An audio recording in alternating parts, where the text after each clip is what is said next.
السلام علیکم ورحمۃ اللہ وبرکاتہ۔ نحمدہ ونصلی علی رسولہ الکریم، اما بعد فاعوذ باللہ من الشیطان الرجیم، بسم اللہ الرحمن الرحیم۔ رب اشرح لی صدری ویسر لی امری واحلل عقدۃ من لسانی یفقہوا قولی۔ سیدنا ابو مسعود انصاری رضی اللہ عنہ کہتے ہیں کہ رسول اللہ صلی اللہ علیہ وسلم نے فرمایا، لوگوں کی امامت وہ کروائے جو ان میں سب سے زیادہ اللہ کی کتاب پڑھنے والا ہو، پھر اگر وہ قرات میں برابر ہوں تو جو ان میں سنت کے مطابق زیادہ علم رکھتا ہو، پھر اگر وہ سب سنت کے علم میں بھی برابر ہوں تو ان میں جس نے پہلے ہجرت کی ہو، پھر اگر وہ ہجرت میں بھی برابر ہوں تو ان میں جو زیادہ عمر والا ہو وہ امامت کرائے۔ تو ہم دیکھتے ہیں کہ پہلا جو کرائیٹیرین دیا گیا ہے وہ کیا ہے کہ قرآن مجید کا جتنا کوئی ایکسپرٹ ہوگا، جتنا زیادہ اس کے سمجھ رکھتا ہوگا، وہ امامت کروانے کا حق رکھتا ہے۔ حسن بصری رحمۃ اللہ علیہ نے کہا کہ قرآن اس لیے نازل کیا گیا تاکہ اس پر غور و فکر کیا جائے، اس پر عمل کیا جائے، لیکن لوگوں نے اس کی تلاوت کو اپنا عمل بنا لیا۔ یعنی وہ سمجھتے ہیں کہ اگر ہم نے تلاوت کر لی بس we have done our job. اصل کام یہ ہے کہ تلاوت کرنے کے بعد دیٹس the فرسٹ اسٹیپ، تلاوت کرنا، اس کے بعد ہمیں آگے بڑھنا ہوتا ہے۔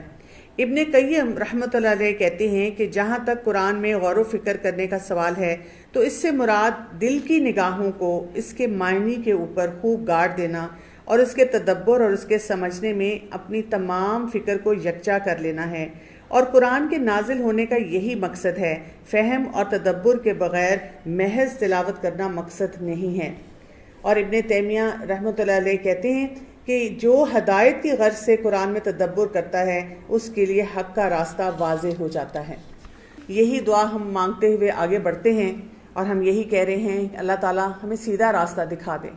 یہ فارمولہ آپ زندگی میں جب بھی اپنائیں گے، جب بھی آپ کہیں سٹک ہوں گے اور آپ یہ کہیں گے کہ اللہ تعالیٰ مجھے سیدھا راستہ دکھا دیں، تو آپ دیکھیں گے کہ آپ کو بہت سی آپشنز نظر آئیں گی، بہت سے راستے ایسے ملیں گے جہاں سے آپ کو واقعی دنیا کی حقیقت سمجھ آئے گی۔ جو معاملات آپ کر رہے ہیں اس کو آپ کو بہتر طور پہ کرنا بھی بہترین طور پہ اللہ تعالیٰ سکھائیں گے اور سمجھائیں گے۔ آج ہم سورہ الاحقاف سے شروع کریں گے، جس میں ہم 26 پارے سے شروع کر کے 27 پارے پہ ہوں گے۔ سب سے پہلے ہم سورہ الاحقاف کو دیکھتے ہیں۔ یہ مکی صورت ہے، اس میں 35 ورسز ہیں، اور یہ جو صورت ہے اس کے بارے میں آتا ہے کہ جب آپ صلی اللہ علیہ وسلم طائف کے سفر سے واپس آ رہے تھے تو تب یہ نازل ہوئی تھی، یعنی ہجرت مدینہ سے تقریباً 3 سال پہلے۔ اور اس صورت میں قرآن مجید کے نازل ہونے کا مقصد بتایا جاتا ہے، توحید کا مطالبہ کیا جاتا ہے، بہت سے جو قریش مکہ کے اعتراضات تھے ان کے جواب بھی دیے جاتے ہیں۔ اس صورت میں وہ خوبصورت واقعہ بھی آتا ہے جہاں پر آپ صلی اللہ علیہ وسلم جب طائف سے واپس آ رہے تھے تو راستے میں جنوں کی ایک ٹولی نے جب قرآن مجید سنا تو انہوں نے اسلام قبول کیا تھا۔ تو یہ انسان کے لیے بہت موٹیویشنل ہوتا ہے کہ کبھی ہم کسی ایک شخص کو بات بتانا چاہ رہے ہیں، وہ سننے کے لیے تیار نہیں ہے، تو اللہ سبحانہ و تعالیٰ کسی اور مخلوق کو بھیج دیتے ہیں اور ایسے افراد کو بھیج دیتے ہیں جو اس پیغام کو سننے کے لیے تیار ہو جاتے ہیں۔ اس میں آتا ہے وَإِذَا حُشِرَ النَّاسُ كَانُوا لَهُمْ أَعْدَاءً وَكَانُوا بِعِبَادَتِهِمْ كَافِرِينَ۔ When such people will be gathered together، یہ کس وقت کی بات ہو رہی ہے، کب لوگوں کو جمع کیا جائے گا؟ یہ آخرت کی بات ہو رہی ہے کہ جب ان لوگوں کو جمع کیا جائے گا تو وہ جو ان کے خدا تھے، جن کو وہ خدا مانتے تھے، وہ اس وقت ان کو ڈسون کرنا شروع کر دیں گے، آپس میں ان کی لڑائی جھگڑے شروع ہو جائیں گے۔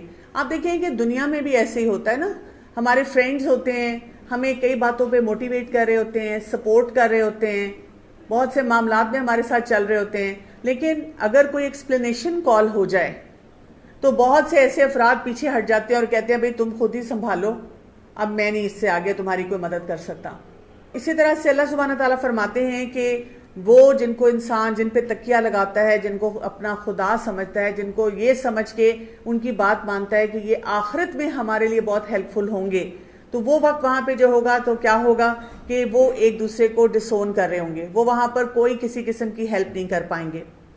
ایمان والوں کو بار بار ایک ہی بات اب سمجھائی جا رہی ہے، ان الذین قالوا ربنا اللہ، بے شک وہ لوگ جو ایمان لائے وہ افراد جو کہہ دیتے ہیں ربنا اللہ، کہ رب ہمارا اللہ ہے، ثم استقاموا، پھر وہ استقامت اختیار کرتے ہیں، فلا خوف علیہم ولا هم یحزنون، تو ان کے ساتھ دو یہ جو فیلنگز ہیں یہ نہیں رہتی، نہ ان کو کوئی خوف ہوتا ہے اور نہ ان کو حزن ہوتا ہے۔ خوف جو ہوتا ہے، فیئر، یہ ہمیشہ فیوچر سے ریلیٹڈ ہوتا ہے۔ جیسے جن لوگوں کو انزائٹی ہوتی ہے وہ وٹ ایف میں زیادہ ہوتے ہیں، وہ سارا وقت یہ سوچتے رہتے ہیں آگے کیا ہوگا، آگے کیا ہوگا۔ وہ کوئی بھی معاملہ ہو سکتا ہے آپ کی زندگی کا، لیکن it is related to future, اور وہ آپ کو خوف دیتا ہے۔ حزن جو ہوتا ہے وہ پاسٹ کے بارے میں ہوتا ہے، جیسے لوگوں کو ڈپریشن ہوتا ہے، تو وہ کیوں ہوتا ہے کہ جب وہ اپنے پاسٹ میں جو کچھ بھی ان کے ساتھ معاملات ہوئے اس میں ان کو ریگریٹس ہیں، ان کے جو بھی کوئی ان ریزالوڈ چیلنجز ہیں تو وہ ان کو بادر کرتے رہتے ہیں۔ تو اللہ سبحانہ و تعالیٰ یہاں ہمیں انزائٹی اور ڈپریشن کے لیے ایک فارمولا دے رہے ہیں کہ جس نے اللہ کو اپنا رب بنا لیا اور پھر اس پہ قائم ہو گیا، ان طریقوں کو اس نے پکڑ لیا۔ بہت امیزنگلی جب آپ قرآن اور حدیث پڑھتے ہیں اور آپ پھر رسول اللہ صلی اللہ علیہ وسلم کی زندگی دیکھتے ہیں تو وہاں پہ ہمیں بہت سی ایسی دعائیں ملتی ہیں جن کو اگر ہم پڑھیں تو اس سے یہ رنج اور یہ خوف اور حزن کی کیفیت جو ہے یہ چھٹنا شروع ہو جاتی ہے۔ جیسے رنج و غم کے ازالے کے لیے ایک دعا آتی ہے، اللہ اللہ ربی لا اشرک بہ شیئا، اللہ ہی میرا رب ہے، میں اس کے ساتھ کسی کو شریک نہیں کرتا۔ بہت حیرت ہوئی جب میں نے فرسٹ ٹائم یہ دعا پڑھی تھی کہ اس سے کیسے آپ کا ڈپریشن دور ہوگا، اور دس از سچ اے کمپریہنسو دعا کہ آپ ایک یا دو دفعہ پڑھیں تو آپ کو یاد بھی ہو جاتی ہے، لیکن آپ اس کو آزما کے دیکھیں کہ جب آپ بہت زیادہ پریشان ہیں آپ یہ دعا پڑھیں، آپ دیکھیں گے کہ کیسے آپ کے اوپر سے بہت سے بوجھ اٹھ جاتے ہیں۔ اور یہ مجھے پھر ایسی ہی آیات کی طرف لے کے جاتا ہے جس میں کہا ربنا اللہ، جس نے کہہ دیا میرا رب اللہ ہے۔ کیوں؟ جب ہم اللہ تعالیٰ کو رب مان لیتے ہیں تو پھر ہم کیا کر رہے ہیں؟ ہم یہ دعا پڑھتے ہوئے بیسیکلی سوچ یہ رہے ہیں یا انٹرنلائز یہ کر رہے ہیں کہ ہر کام کے بعد مجھے کس پہ بھروسہ کرنا ہے؟ اللہ تعالیٰ پہ۔ لوگوں کا ڈر نہیں مجھے ہونا چاہیے، I should not be people pleaser. اگر کوئی افراد میرے سے منہ موڑ لیتے ہیں، نہیں میرے ساتھ اپنے اچھے معاملات کرتے، ڈزنٹ میٹر، اللہ مجھے کافی ہے۔ کوئی چیز بھی غمزدہ کرے تب بھی انسان کہتا ہے وہ ہے نا، وہ رب ہے نا، وہ ضرور میرے مسائل کو حل کرنے میں میری مدد فرمائے گا۔ جان کا خوف بھی ہو تو انسان کہتا ہے اللہ میرے ساتھ ہے۔ آپ لوگ تو ہاسپٹلز میں دیکھیں گے جیسے کسی کی سرجری ہو رہی ہے یا یہ کہ کوئی اور ایسا پروسیجر ہو رہا ہے تو اس کے گھر کے افراد جو ہوتے ہیں انہوں نے اکثر قرآن مجید کھولے ہوتے ہیں، اور کچھ افراد جو ہوتے ہیں وہ جائے نماز پہ بیٹھے ہوتے ہیں، کیونکہ ہماری زندگی میں ایسی ہیلپ لیس سچویشنز آتی ہیں جب ہمیں سہارا چاہیے ہوتا ہے۔ اور یہ جو اللہ تعالیٰ کے سہارے کو پکڑنا، اللہ کو اپنا رب ماننا اور پھر اس پہ قائم ہو جانا، انسان کو خوف، رنج، ڈپریشن، انزائٹی، جو بھی نیگیٹو ایسی فیلنگز ہیں جو ہمیں اوور پاور کر لیتی ہیں اس سے بچا لیتا ہے۔ پھر اسی طرح سے جب کسی کو لگے کہ کوئی مجھے نقصان پہنچانا چاہ رہا ہے، اب آپ دیکھیں ہر گھر کی کہانی ہے کہ ہم پہ کوئی جادو ہوا ہے، ہم سے کوئی جیلس ہے، ہمیں کوئی نظر لگا رہا ہے، کسی قسم کی کوئی بندش لگا رہا ہے۔ تو ایسے تمام معاملات میں بھی جو لوگ پیروں فقیروں کے پاس پھرتے رہتے ہیں، جادو کے توڑ کے لیے پھرتے رہتے ہیں، وہ پریشان ہی رہتے ہیں۔ لیکن ان مواقع پہ بھی جو افراد کہتے ہیں ربنا اللہ ہمارا رب ہے، اور وہ پھر اس کے بعد وہ تمام کام کرتے ہیں جو قرآن اور سنت سے ہمیں ثابت ہیں، پتہ چلتے ہیں، اور وہ اس چیز پہ کامل یقین رکھتے ہیں کہ اللہ تعالیٰ نے چاہا تو انشاءاللہ کوئی چیز مجھے نقصان نہیں پہنچا سکے گی۔ اسی طرح دشمن کا خوف، لوگوں کی جو چالیں، اس میں انسان اللہ پہ توکل کرنا سیکھتا ہے۔ انسان بہت کامل طریقے سے سوچتا ہے کہ مدد جو ہے اور نصرت یہ اللہ تعالیٰ کی طرف سے آنی ہے۔ کوئی اذیت دے رہا ہے تب بھی آپ کہتے ہیں میرے رب نے دیکھ لیا، میرے رب نے رجسٹر کر لیا۔ کوئی الزام آپ پہ لگ جاتا ہے تب بھی آپ کی یہ کیفیت ہوتی ہے۔ صلح آپ کرتے ہیں کسی سے، بدشگونی ہے، ایون دجال کے مقابلے میں بھی ہم اللہ تعالیٰ کو کافی سمجھیں۔ یعنی it's such a long list کہ جب آپ پھر ایسی دعا پڑھ لیں گے تو آپ دیکھیں گے کہ ایک عجیب سا سکون جو ہے وہ آپ کی زندگی میں آنا شروع ہو جائے گا۔ سورہ الاحقاف میں ایک بہت خوبصورت دعا بھی آتی ہے جس کے بارے میں یہ آتا ہے کہ جب ایک انسان 40 برس کی عمر تک پہنچتا ہے، اور وہ سچویشن جو ہوتی ہے نا جب آپ 40s میں ہوتے ہیں، بڑی ڈیفیکلٹ سچویشن ہوتی ہے۔ کیوں؟ اس لیے کہ آپ نے اپنے آپ کو اسٹیبلش کر لیا ہوتا ہے، لیکن اب آپ پروگریسو بھی ہیں، تھکنا بھی شروع ہو رہے ہیں، آپ ساتھ ساتھ یہ سوچ رہے ہیں کہ مجھے میکسیمم بیسٹ انویسٹمنٹ کرتے جانا ہے ہر معاملے میں. ایک طرف اس وقت آپ کو اپنے فیملی سسٹم میں اپنی فیملی نظر آتی ہے، آپ کے اپنے بچے ہوتے ہیں جو اب ٹین ایج میں آ رہے ہیں، اب ان کے چیلنجز بھی ہیں، اب ان کے فیوچر پلانز بھی ہیں، اور دوسری طرف آپ کو اپنے والدین نظر آ رہے ہوتے ہیں، وہ بوڑھے ہیں، وہ بھی بچے بن چکے ہیں، وہ آپ سے ایسی ڈیمانڈز کئی دفعہ کر رہے ہوتے ہیں جو آپ کے لیے کئی دفعہ پورا کرنا مشکل ہوتی ہیں. اور ایسے موقع پہ کیا دعا سکھائی گئی؟ ہر ایسے فرد کو یہ دعا مانگنی چاہیے، ربی اعوذنی ان اشکر نعمتک التی انعمت علی وعلی والدی وان اعمل صالحا ترضی واصلح لی فی ذریتی انی تبت الیک وانی من المسلمین. یہ بہت ملتی جلتی دعا ہے جو کہ ہم نے پہلے پڑھی تھی، جو سلیمان علیہ السلام نے بھی مانگی تھی. اس میں ہم اللہ تعالیٰ سے جو التجا کرتے ہیں، اپنے رب سے جو بات کرتے ہیں، ہم کیا کہتے ہیں کہ مجھے شکر گزار بندہ بنا، جو نعمتیں مجھے تو نے دی ہیں وہ میں ان کو ریکگنائز کر سکوں، اور میرے والدین پہ بھی جو ہیں، اور میں نیک عمل کر سکوں، اور وہ عمل کر سکوں جس سے تو راضی ہو جائے، اور میری اولاد کی بھی اصلاح کر دے، اور میری توبہ قبول فرما لے، اور مجھے مسلمانوں میں رکھ. یعنی وہ جو ٹائم فریم میں آپ کو ایکسپلین کر رہی ہوں نا، بڑا ڈیفیکلٹ ٹائم فریم ہوتا ہے. آپ میں سے اکثر جو اسٹوڈنٹس ہیں، اگر آپ اپنے گھروں میں جائیں گے آپ یہ دیکھیں گے، ایک طرف آپ کے پیرنٹس جو ہوتے ہیں وہ اپنے والدین کو دیکھ رہے ہیں، اور ایک طرف وہ آپ لوگوں کے چیلنجز سے ڈیل کر رہے ہوتے ہیں. یہ دعائیں ضرور اپنے والدین تک بھی پہنچائیں کہ یہ دعا پڑھا کریں، اور خود بھی سیکھ لیں کہ شکر گزاری ہی ہے جب ہم ڈیفیکلٹ سچویشن میں ہوتے ہیں تو وہ ہمیں نکال سکتی ہے. نہیں تو انسان ہیومن لیول پہ اگر دیکھے تو جو بھی چیلنجز ہماری لائف میں آتے ہیں اس سے ڈیل کرنا بہت ہی مشکل ہوتا ہے. اس کے بعد ہم دیکھتے ہیں کہ سورہ محمد آ جاتی ہے. یہ مدنی سورت ہے اور اس میں 38 ورسز ہیں.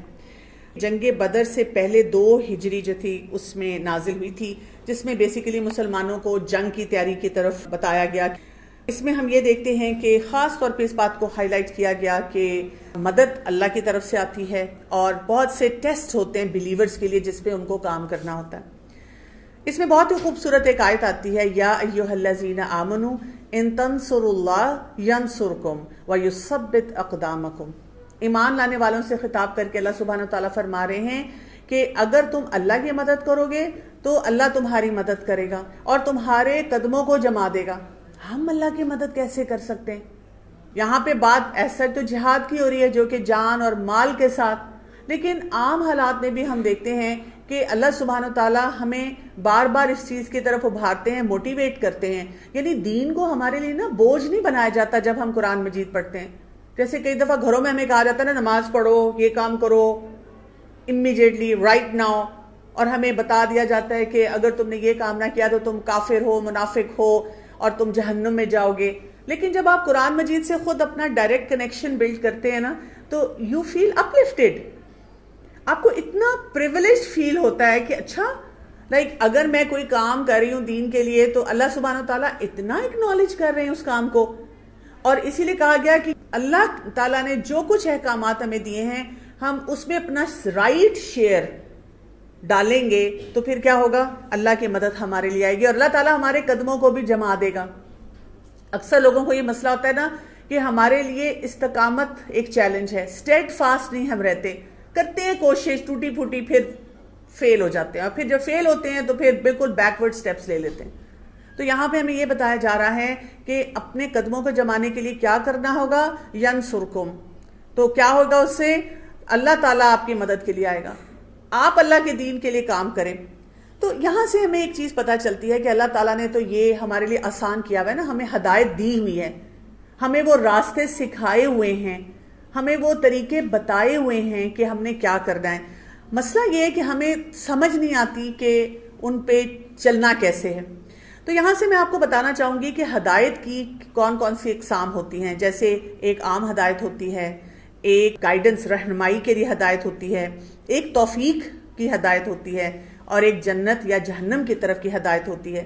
عام ہدایت یہ ہوتی ہے جیسے اللہ تعالیٰ نے تمام مخلوق کو پیدا کیا، کائنات کو بنایا اور ان کو گائیڈنس دے دی. یعنی ہمارا جو سسٹم پورا چل رہا ہے نا، ہمارا باڈی سسٹم چل رہا ہے، ہماری کائنات میں سب کچھ چل رہا ہے، صبح شام دن رات سیزنز، جو چینجز ہم دیکھتے ہیں، یہ عام ہدایت ہے جو اللہ تعالیٰ نے جب اپنی مخلوق بنائی جس کو اکثر یہ جو ایگنوسٹکس ہوتے ہیں وہ یہ کہتے ہیں نا کہ آٹومیشن پہ اب سسٹم چل رہا ہے. یہ وہ والا کانسیپٹ ہے کہ جی اللہ تعالیٰ نے عام ہدایت سب کو دے دی ہے اور سارے سسٹمز ان دا فلو چلتے چلے جا رہے ہیں. دوسری ہدایت ہوتی ہے رہنمائی کی ہدایت. اللہ نے انبیاء اور رسولوں کو اتارا اور اپنی نشانیاں دی، کتابیں دی، معجزات دیے، اور ان کے ذریعے لوگوں کو ہدایت دی کہ وہ اپنے آپ کو کفر سے، شرک سے بچا سکیں اور ایمان اور ہدایت کی طرف آ سکیں. اب یہ نیکسٹ سٹیپ آ جاتا ہے. ہم وہاں پہ پاز نہیں کر دیتے، ہم بلکہ اب یہ دیکھتے ہیں کہ اچھا سارا سسٹم تو چل رہا ہے لیکن وی آر ناٹ ایگنوسٹکس کہ ہم اپنے آپ کو وہیں پہ روک لیں. We are intelligent people. ہم سائنسز پڑھ رہے ہیں. اب ہم اگر سائنسز پڑھ رہے ہیں تو ہمیں پھر پرپز بھی فائنڈ کرنا ہے جو اتنا پرفیکٹ سسٹم ہمیں ملا ہوا ہے. اب اس سے اگلی ہدایت آتی ہے، اور اگلی ہدایت کیا ہوتی ہے کہ جب ہمیں یہ سب کچھ پتا چل گیا پھر ہم پریکٹس کیوں نہیں کر پا رہے. یہاں پہ آتی ہے توفیق کی ہدایت. اگر آپ میں سے کسی کو بھی لگتا ہے کہ مجھے بہت کچھ پتا ہے دین کے معاملے میں، کیا نہیں جاتا، تو پھر رمضان میں تو خاص طور پہ، اور اب آخری عشرہ ہے تو اس میں بھی خاص طور پہ، لیکن اوور آل اپنی لائف میں سجدوں میں گر گر کے رو رو کے اللہ تعالیٰ سے دعا مانگے کہ اللہ تعالیٰ مجھے ہر نیک کام کی توفیق دے دے، کیونکہ یہ توفیق اللہ تعالیٰ کی طرف سے ملتی ہے. ہم اپنے آپ پہ زوم کر کے نہیں کر سکتے کہ ایکچولی پتہ ہے میں شروع سے ہی بہت نیک انسان تھی یا میرا ماحول ایسا تھا that's why it became very easy for me to practice. نہیں، یہ اللہ نے توفیق دی تو ہم سب کرتے. اللہ تعالیٰ توفیق نہ دے تو ہم نہیں کرتے، اور اگر ہم مانگے ہی نہ وہ توفیق تو وہ کیسے ملے گی. پھر ایک اگلی ہدایت بھی آتی ہے جب ہم اللہ تعالیٰ سے یہ ہدایت مانگتے ہیں کہ میرے رب مجھے اس راستے پہ رکھنا جو جنت کا ہے، مجھے اس راستے پہ مت لے کے جانا جو جہنم کی طرف جاتا ہے. جیسے ینگ ہوتے ہیں تو ینگسٹرز are very ambitious. ہم نے یہ پڑھنا ہے اور ہم نے یہاں جانا ہے دنیا میں اور ہم نے یہ اچیو کرنا ہے، اور اسپیشلی اگر کوئی ہائی اچیورز ہوتے ہیں تو میں ہمیشہ دل میں اسی وقت دعا مانگتی ہوتی ہوں اپنے بچوں کے لیے، اور اپنے اسٹوڈنٹس بھی میرے بچے ہوتے ہیں ان سب کے لیے کہ اللہ تعالیٰ مشکلات نہ دینا ان کو میرے رب، ان کے لیے آسانیاں ہی رکھنا تاکہ یہ نہ ہو کہ یہ دین کی سمجھ سے ہی الٹ جائیں، لیکن ایسے راستے نہ کھولنا اللہ تعالیٰ جو ان کے لیے مشکلات پیدا کرے. تو اب ہمیں ضرور یہ دعا مانگنی چاہیے. کئی دفعہ ہم اتنے بڑے بڑے پلانز کے پیچھے چلے جاتے ہیں اور بعد میں ہم پھر پچھتاتے ہیں. اسی لیے پھر ساتھ ہمیں یہ بھی بتا دیا گیا افلا یتدبرون القرآن، کیا تم قرآن پہ غور و فکر نہیں کرتے؟ ام علی قلوب اقفالها، یا تمہارے دلوں کے اوپر لاکس لگے ہوئے ہیں؟ کیوں نہیں غور و فکر کرتے؟ کیوں نہیں دل چاہتا قرآن مجید پڑھنے کو؟ کیوں نہیں سمجھنے کو دل چاہتا؟ تو ان لاکس کو کھولنا چاہیے. اور الحمدللہ رمضان میں اس وقت ہم نے یہ ایک ایفرٹ کی ہے چھوٹی سی کہ یہ کام ہم کر سکیں. اگلی جو صورت آتی ہے سورہ الفتح آتی ہے، اس میں 29 آیات ہیں. سورہ الفتح جو ہے سورہ حدیبیہ سے واپسی پر 6 ہجری میں نازل ہوئی تھی، اور ہمیں پتہ ہے کہ یہ وہ وقت تھا جب آپ صلی اللہ علیہ وآلہ وسلم صحابہ اکرام کے ساتھ نکلے تھے اور بہت جوش اور جذبہ تھا. اور کس بات کا جوش و جذبہ تھا؟ اس وقت ہم عمرہ ادا کریں گے، لیکن وہاں پر ان کو روک دیا گیا اور پھر وہاں پر ان کی ایک ٹریٹی ہوئی تھی. اس وقت بہت سے مسلمانوں کو مشکل لگ رہا تھا کہ ہم عمرہ نہیں کر رہے اور ہمیں واپس لوٹنا پڑ رہا ہے. تو جب یہ صورت نازل ہوئی تھی تو اس میں خوشخبری دی گئی تھی، فتح مبین کی خوشخبری دی گئی تھی کہ یہ جو آپ نے پیس ٹریٹی کی ہے آپ دیکھیں گے کہ اس کے کتنے فائدے آپ کو نظر آئیں گے. اس میں رسول اللہ صلی اللہ علیہ وسلم کی تعظیم کا بھی حکم دیا گیا، منافقوں کو وارن بھی کیا گیا. پھر اس میں بیت رضوان کا بھی ذکر ہے، جب رسول اللہ صلی اللہ علیہ وسلم نے عثمان رضی اللہ عنہ کو ایز این ایمبیسڈر بھیجا تھا کچھ مذاکرات کرنے کے لیے، تو ان کو خبر ملی تھی کہ شاید ان کو شہید کر دیا گیا. اور ایسے موقع پہ رسول اللہ صلی اللہ علیہ وسلم نے جب صحابہ اکرام سے کہا تھا کہ اگر ان کی شہادت کی خبر سچی ہے تو یہاں پہ we are going to not go back, ہم یہاں پہ اب ان کے ساتھ جنگ کریں گے.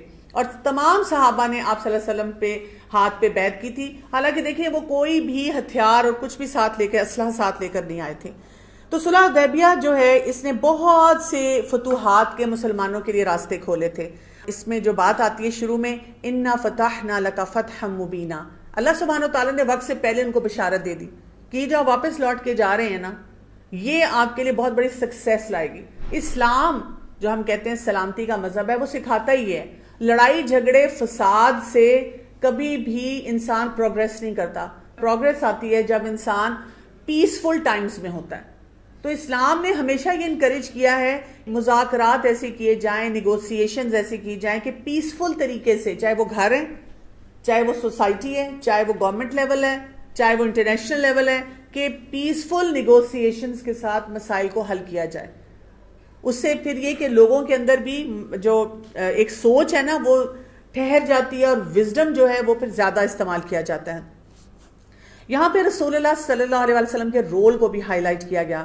محمد الرسول اللہ، محمد صلی اللہ علیہ وسلم کیا ہیں؟ اللہ کے رسول ہیں. وَالَّذِينَ مَعَهُ أَشِدَّاءُ عَلَى الْكُفَّارِ رُحَمَاءُ بَيْنَهُمْ. دو کوالٹیز بتائی گئی ہیں ان کی اور جو ان کے ساتھ ان کی ٹیم تھی، جو ان کے ساتھی تھے. کیا تھا؟ أَشِدَّاءُ عَلَى الْكُفَّارِ، وہ سخت تھے کفار کے لیے، اور رحماء بینہم، اور نرم دل تھے آپس میں. یہ کانسیپٹ ہمیں قرآن مجید میں بار بار دیا جاتا ہے، لیکن ہم یوزلی یہ دیکھتے ہیں کہ ایک تو ہمارا ایٹیٹیوڈ ڈفرینٹ ہوتا ہے. جیسے ہی کوئی مسلمان ہمارے ساتھ بیٹھتا ہے منہ بنا کے دوسری طرف دیکھنا شروع کر دیتے ہیں، بات بھی نہیں کرتے اس سے سیدھے منہ. اور جیسے ہی کوئی فورنر ہمارے ساتھ بیٹھتا ہے تو آپ دیکھیں صحیح کہ ہم اس سے کتنی بات چیت شروع کرتے ہیں اور کتنا اس کے ساتھ ایسوسیٹ ہونے کی کوشش کرتے ہیں. اچھا، پھر یہاں پہ ایک ہماری کنفیوژن بھی آ جاتی ہے. کنفیوژن یہ آ جاتی ہے کہ مطلب یہ کیا بات ہوئی، this doesn't click to me, کہ ہم مطلب باقی ان لوگوں کے ساتھ اسٹرکٹ ہو جائیں اور جو اپنے لوگ ہیں وہ تو ہمیں بلکہ تنگ کرتے ہیں، زیادتیاں کرتے ہیں، تو ان کے ساتھ تو تھوڑی سختی کرنی پڑتی ہے. بات یہ ہے کہ ہمیں یہ نہیں کہا جا رہا کہ ہم کسی کے ساتھ بھی بیٹھ کر اس کو کہیں تم کافر ہو، تم مشرک ہو، تم گناہ گار ہو. اللہ سبحانہ تعالیٰ یہ نہیں کہہ رہے ہیں.